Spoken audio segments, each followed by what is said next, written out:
Enjoy Dark Tales from the Twisted Typewriter. I've been a delivery driver for years, and in all that time, nothing has rattled me. I've handled sketchy neighborhoods, creepy customers, and the usual weirdos who get their kicks in the late night hours. But this was different. It started like any other shift. The app pinged me with an order, a midnight delivery to a secluded house on the edge of town. The tip was insane, like the kind of money you only get from people too lazy or too wealthy to care. I almost didn't take it, but the money spoke louder than the warning bells in my head. As I drove deeper into the woods, the streetlights faded, and my cell service dropped to nothing.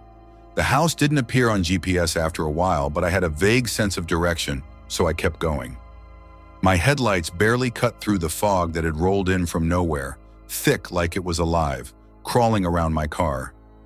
After what felt like an eternity, I spotted the house. It sat isolated, a tall, narrow structure that looked more like an old watchtower than a home. The place looked dark. The overgrown lawn made me question if I was in the right place, but the house number on the mailbox matched. I parked and hesitated briefly before grabbing the food from the passenger seat. But like I said, I had my fair share of odd deliveries over the years. As I approached the front door, a deep chill hit me, but it wasn't from the cold. I felt like I was being watched, but there was no one, nothing around. The house was silent except for the wind whistling through the nearby trees. I knocked once, no answer. I knocked again, harder, still nothing.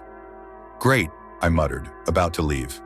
I decided to knock one last time on the old weathered door, and when I did, the door slowly pushed open slightly. A faint creaking noise greeted me.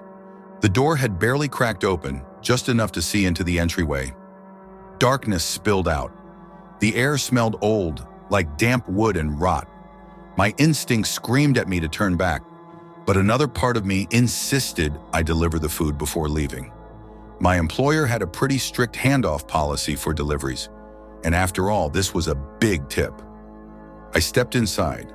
There were only a few sparse pieces of furniture, coated with a thick layer of dust.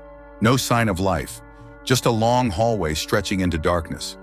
At the end of the hall, I could make out a soft, pale light. I called out, "Hello? Your food's here." No answer. Something told me to leave the bag on the floor and go, but I hesitated. That's when I noticed the photos lining the walls, black and white images of people, men, women, children, all staring directly at the camera with expressions so blank it was unsettling. The eyes. Their eyes looked real, too real, like they were watching me. I hurried down the hall, feeling their gaze following me the entire way. The light grew brighter as I neared the end of the hallway, but the source of it wasn't clear. It seemed to seep through the cracks in the walls, pulsing in time with my heartbeat. I turned the corner and there was a door at the far end, with a lantern sitting beside it. This was the source of the light I had been chasing. I pushed gently, and it swung open with a slow groan. It revealed a spiral staircase leading downward into the basement. I should have left. I wanted to leave, but something about the air in the house, the pressure closing in around me, felt like it was pushing me forward. I just needed to make the delivery and leave. I descended the stairs, gripping the bag of food like a lifeline. My footsteps echoed, each step heavier than the last. When I reached the bottom, I found myself in a narrow room, dimly lit by a single, flickering lantern. It sat on a small, crooked wooden table, and at that table, there also sat a man with his back to me. "I have your delivery," I managed to say, my voice sounding too small, too fragile. He didn't move. I placed the bag on the table, my hands trembling. His head twitched, but still, he didn't turn around. Then, as if on some unseen cue, the lantern flickered once more and went out completely, plunging the room into total darkness. In the pitch black, I could hear it, breathing, heavy and ragged. Something was moving, slow and deliberate. I backed up, my heart racing, but I tripped over something on the floor. My phone's flashlight. I turned it on, sweeping the beam across the room. The man at the table was now facing me, a tall, thin figure with greasy hair, eyes reflecting unnaturally in the dim light. He wore a grin that told me he had plans for me. And he wasn't just standing there. He had a knife, and he was swaying, waiting, savoring the moment before he attacked. I ran. The walls seemed to shift, narrowing as I sprinted toward the stairway. I bolted up the spiral stairs, the air around me thickening like I was running through water. I quickly twisted the doorknob, but it was not opening. I pounded on the door, screaming for help. Nothing. Silence. I slammed into the door, forcefully throwing my weight against it, but it wouldn't budge. I checked my phone. I still had no cell service. I turned, dread sinking in as I realized the only way out was back down those stairs, back to the basement where that man was waiting. As I slowly, warily descended again, the walls felt as if they were closing in, like the house was sealing me inside. Every thud in my chest reverberated like the ticking of a countdown, louder and faster with each second. I aimed the flashlight in every direction, searching for another way out. There had to be something, a door, a window, anything. As I reached the bottom of the staircase again, the flashlight beam caught something, a small, grimy, elevated window, probably just big enough for me to squeeze through. But before I could get to it, I heard the creak of a floorboard, and there he was, waiting for me, his grin visible in the sliver of light my phone cast.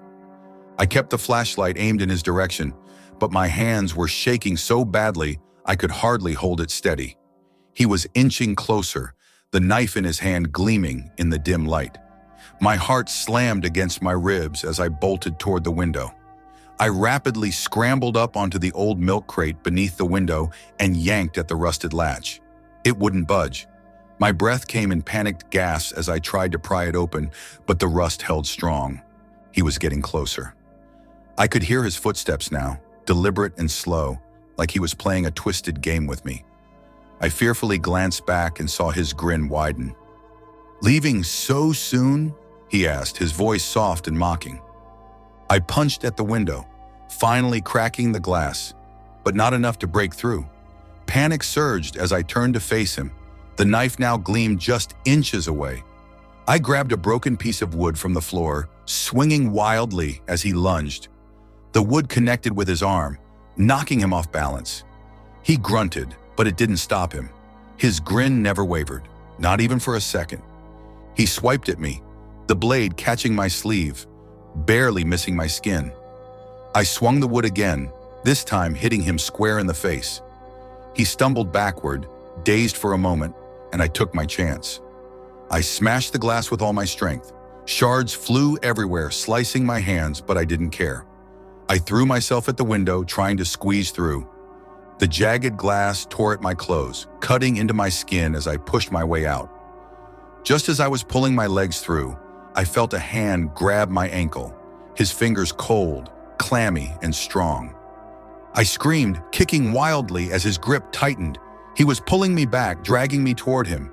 I thrashed, my fingers scraping at the damp earth outside the window, trying to find something to hold on to. I could feel his breath on my leg, hot and rancid. A violent rhythm surged through my veins, each beat sharp and insistent. I thought this was it.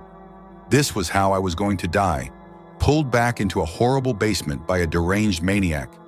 But then, one of my forceful kicks finally connected and he lost grip on my ankle. I scrambled forward, pulling myself the rest of the way out, collapsing onto the grass outside. I rapidly jumped up from the ground and glanced back as I began to run, expecting to see him still standing there grinning, but he was gone.